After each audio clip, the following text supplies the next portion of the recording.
මහලුගාමි සමාජවාදී පක්ෂයේ විදිහට අපි මෙවර මහමැතිවරණය සඳහා ඉදිරිපත් වෙනවා. අපි ඉදිරිපත් වෙන තේමාව තමයි සමාජවාදී නියෝජනයක් සටන්කාමී නායකත්වයක් කියන තේමාව යටතේ තමයි අපි මෙවර මහමැතිවරණය සඳහා ඉදිරිපත් වෙන්නේ. අපි මේ තේමාව යටතේ ඉදිරිපත් වෙන්න ප්‍රධාන හේතුව තමයි අපි දන්නවා පහුගිය අවුරුදු ගාණක් තිස්සේ මෙරටේ පාර්ලිමේන්තුව ඇතුලේ ජනතාව නියෝජනය කරමින් කියන්නේ ජනතාවගේ නියෝජිතයන්යි හඳුනා ගන්නා පිරිසක් මෙරටේ මිනිස්සුන්ව පාලනය කරා. මෙරටේ ජනතාව පාලනය කිරීම කරන්න ඔවුන් ජනතාවගෙන් ඡන්දේ ඉල්ලලා ජනතාවගෙන් බලය ඉල්ලලා ඔවුන් මෙරට පාලනය කරගෙන ගියා. හැබැයි අපි දන්නවා පහුගිය අවුරුදු ගණනාවම සැලකුවට පස්සේ පාර්ලිමේන්තුව නියෝජනය කරපු කවුද ජනතාවගේ ඇත්ත ප්‍රශ්න නියෝජනය කරේ?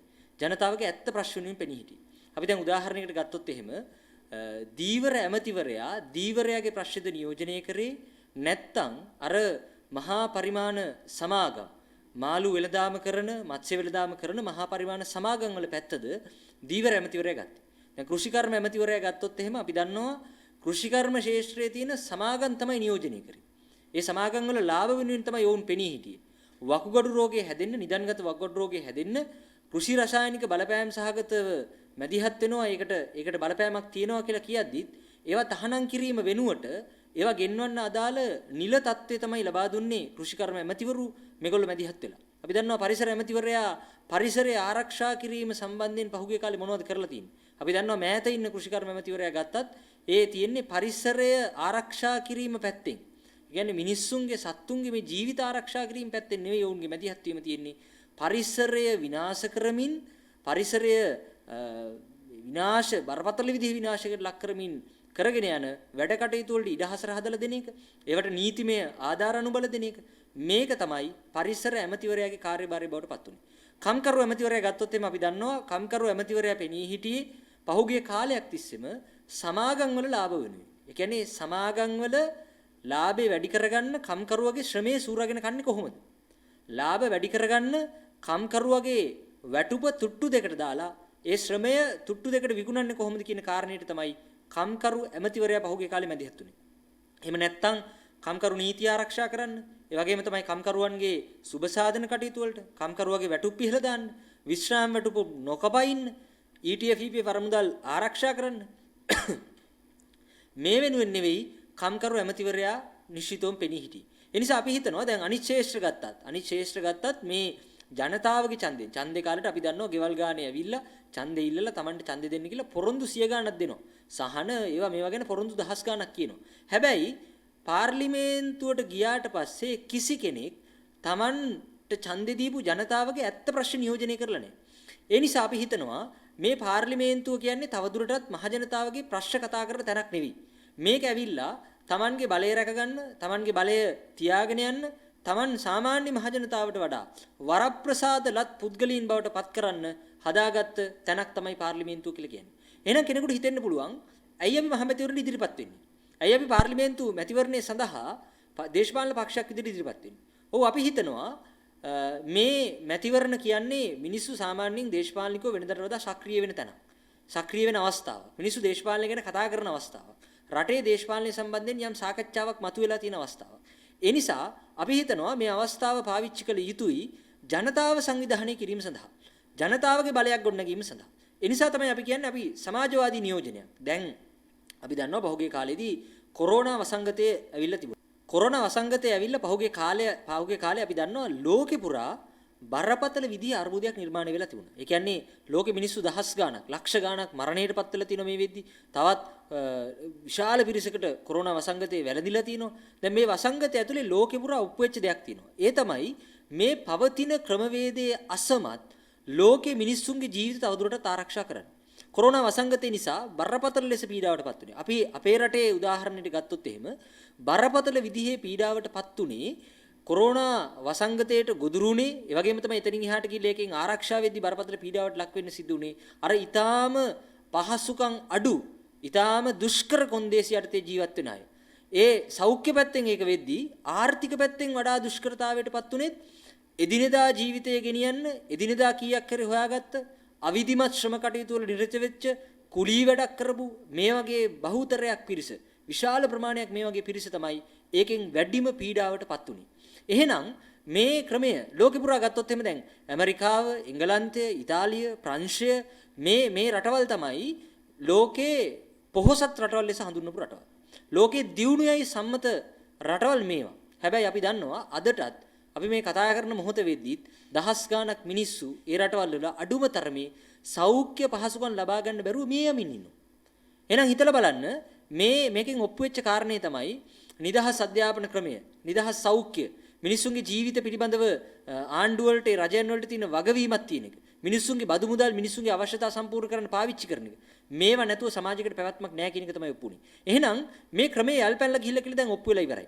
කොරෝනා වසංගතයෙන් පස්සේ එන්න නියමිත ආර්ථික අර්බුදයට ලෝකයට මුහුණ දෙන්නට බැරි වෙලා ඉන්නවා. ආහාර හිගයක් පිළිබඳව ලෝක සංවිධාන අනතුරු වංගමින් යනවා. එහෙනම් අපි කියන්නේ අවුරුදු ගාණක් තිස්සේ ලෝකේ වැජබෙමින් තිබුණු ලෝකේ එකම සමාජ ක්‍රමයේ ලෙස තහවුරු කරමින් තිබුණු මේ ධනවාදයේ කියන සමාජ ක්‍රමය මිනිස්සුන්ගේ මූලික අවශ්‍යතාවත් ඉෂ්ට කරන්න බැරි ධනවාදය දැන් අසමත් කියලා ඔප්පු වෙලා ඉවරයි. එහෙනම් අපි හිතනවා ඒ අසමත් වෙච්ච ධනවාදයේ නිරූපණය කරන එක පැත්තක් තමයි පාර්ලිමේන්තුව කියන්නේ. ඒක නියෝජනය කරන අය තමයි පාර්ලිමේන්තුවේ මේ වෙද්දි වරප්‍රසාද ලැබමින් ඉන්නේ. හැබැයි අපි කියනවා එහෙනම් මේ ක්‍රමය වෙනස් කිරීම සඳහා වෙච්ච දේශපාලනයක් තමයි අපි නිරත වෙමින් ඉන්නේ. අපි ඒ නිසා තමයි මේ මහමැතිවරණ ඉදිරිපත් වෙමින් අපේ කතාව කියන්නේ. අපි හිතනවා පාර්ලිමේන්තුව ඇතුලේ ඇත්ත ජනතාවගේ ඇත්ත ප්‍රශ්න නියෝජනය වෙන. පාර්ලිමේන්තුවෙන් පිටත ජනතාවගේ බලයක් ගොඩනගලා ජනතාවගේ අරගලයක් සටනක් ගොඩනගලා ඒ අරගලේ හඬ තමයි පාර්ලිමේන්තුව ඇතුලේ නියෝජනය වෙන්න ඕන. එහෙම නැතුව අර බහුජාතික සමාගම් වල ඒ සමාගම් වල ලාභ වෙනුවෙන් නෙවෙයි පාර්ලිමේන්තුව තුළ හඬක් නගන්න ඕනේ. හැබැයි අපි දන්නවා අද වෙද්දී පාර්ලිමේන්තුව නියෝජනය කරන മന്ത്രിවරුගේ වැටුප කියන්නේ සාමාන්‍ය මිනිහෙකුගේ වැටුපට වඩා ඉතා විශාල වැඩි වැටුපක්. ඔවුන්ට හම්බෙන වරප්‍රසාද ගත්තට පස්සේ ඉන්ධන දීමනා, දුරකථන දීමනා, ඊට පස්සේ Tamanට කාර්යාල පවත්වාගෙන යන්න අදාළ දීමනා මේ සියල්ල එක බැලුවට පස්සේ සාමාන්‍ය ජනතාව කොච්චර දුක් විඳත් ඒ සාමාන්‍ය ජනතාවගේ ඡන්දයෙන්පත් වෙන ජනතා නියෝජිතයන්නේ කියා ගන්න විශාල වරප්‍රසාදයක් භුක්ති විඳිනවා. ඒ නිසා අපි මතු කරන කාරණේ තමයි ජනතා නියෝජිතයින්. අපි දරන මතය අපේ ප්‍රතිපත්තිය තමයි ජනතා නියෝජිතයින් පුහුණු කම්කරුවෙකුගේ අවම වැටුප නොයික්මිය යුතුයි. ඒක තමයි අපේ ස්ථාවරය, අපේ අදහස, අපේ දේශපාලන ප්‍රතිපත්තිය තියෙන අන්න එහෙම. අපි හිතනවා අන්න එවැනි වෙනස්කම් සිද්ධ වෙන්න ඕන. මේ පාර්ලිමේන්තුවට පත් වෙන කෙනෙක් ඒ Tamanට එකපාරක් පත් වුණාට පස්සේ ඒ කාලේ අවසන් වෙනතුරු නැවත ජනතාවට කැඳවන්න බෑ. ඒ කියන්නේ මේ පත් කරලා යවන කෙනා ජනතාව නියෝජනය කරන්නේ නැහැ කියලා ජනතාවට තේරෙනවා නම් ඔහුව නැවත ඉවත් කිරීමේ බලය ජනතාවට නැහැ. අපි හිතනවා එහෙනම් අර ව්‍යවස්ථා සංශෝධන ගැන පහුගිය කාලේ කතාව ව්‍යවස්ථා සංශෝධනය කරන්න ඕන කියලා ව්‍යවස්ථාවට මෙන්න මේවා ඇතුළත් වෙන්න ඕන. ජනතාවට පුළුවන් වෙන්න ඕන මාව ජනතාව පාර්ලිමේන්තුවට යවුවනම් මම ජනතාව වෙනුවෙන් පෙනී නැත්තම් ජනතාවට පුළුවන් වෙන්න ඕන මාව නැවත කැඳවලා ජනතාවගේ ඇත්ත නියෝජිතයෙක් පත් කරගන්න. ඒ නිසා මේ උදාහරණ කීපේ මම කිව්වේ මේ තියෙන පාර්ලිමේන්තුව, ඒ කියන්නේ අපි ගත්තොත් එහෙම දැන් විධායක ජනාධිපති ක්‍රමය. විධායක ජනාධිපති ක්‍රමයේ තියෙන්නේ 1977 දී විවෘත ආර්ථික ප්‍රතිපත්තියක් ගෙනාවා. අධ්‍යාපනය, සෞඛ්‍ය, ප්‍රවාහනය මේ සියලු සමාජ අයිතීන් කප්පාදු කරන්නේ ඒ සමාජ අයිතීන් වෙළඳ භාණ්ඩ බවට පත් කරන්න තමයි මේ ක්‍රමය ඇතුළේදී ඉඩකඩ හැදුනේ. අද අධ්‍යාපනයේ වෙළඳ භාණ්ඩයක් බවට පත් කරලා තිනවා. සෞඛ්‍ය වෙළඳ භාණ්ඩයක් බවට පත් කරලා තිනවා. ප්‍රවාහනය, පරිසරය ඊටාම නරක විදිහට Tamanගේ ලාභ වෙනුවෙන් පාවිච්චි කරන තත්ත්වයක් නිර්මාණය කරලා තිනවා. එහෙනම් මේක වෙනස් කිරීම සඳහා මේ විධායකයේ, ව්‍යවස්ථාදායකයේ මේවට දැන් තවදුරටත් කල් දී යුතු නැහැ. මේවා මේකෙදි අසමත්, මේ ව්‍යුහයන් අසමත් කියලා ඔප්පු වෙලා ඉවරයි. එහෙනම් අපි කියන්නේ මොකද්ද?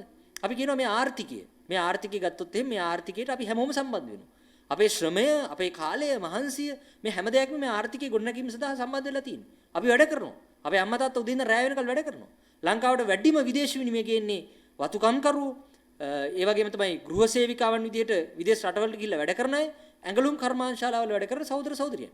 හැබැයි ඔවුන් හම්බ කරලා දෙන විදේශ විනිමය ඔවුන්ගේ ජීවිත සාර්ථක කරගන්න යෙද වෙනවද? ඔවුන්ට ඒ අවස්ථාව හම්බෙලා තියෙනවද? අද වතුකම්කරුවන්ගේ ජීවිත ගත්තොත් එහෙම ඔවුන්ට වැටුප හම්බෙන්නේ දවසේ වැටුප රුපියල් 750යි. රුපියල් 1000ක් කරන්න කියලා අවුරුදු ගාණක් ඔවුන් අරගලයක් කරනවා. හැබැයි කිසිම රජයක් සමත් වුණේ නැහැ මැතිවරණ පොරොන්දුවකින් එහාට ගිහිල්ලා වතුකම්කරුවන්ට රුපියල් 1000 දෙන්න.